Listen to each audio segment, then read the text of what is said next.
السلام عليكم ورحمة الله تعالى وبركاته. متابعينا الكرام، متابعي قناة عالم الأسعار، يا رب تكونوا بخير وبصحة جيدة.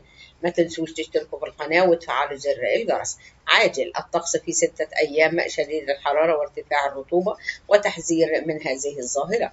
كشفت الهيئة العامة للأرصاد الجوية تفاصيل حالة الطقس المتوقعة من اليوم الجمعة 23 يونيو 2023 إلى الأربعاء 28 يونيو 2023. ويسود طقس معتدل الحرارة في الصباح الباكر، حار نهارا على القاهرة الكبرى والوجه البحري والسواحل الشمالية الشرقية، مائل للحرارة على السواحل الشمالية الغربية، شديد الحرارة على جنوب سيناء وجنوب البلاد، معتدل الحرارة ليلا على كافة الأنحاء.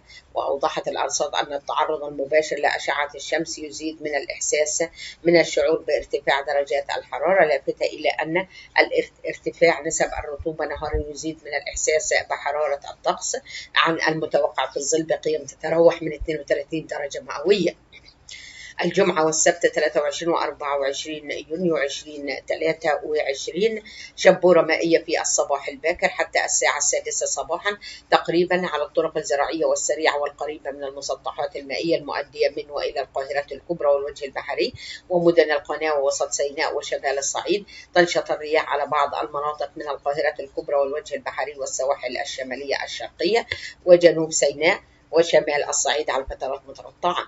من الأحد 25 إلى الأربعاء 28 يونيو 2023 تنشط الرياح على بعض المناطق من القاهرة الكبرى والوجه البحري والسواحل الشمالية الشرقية وجنوب سيناء وجنوب البلاد على فترات متقطعة.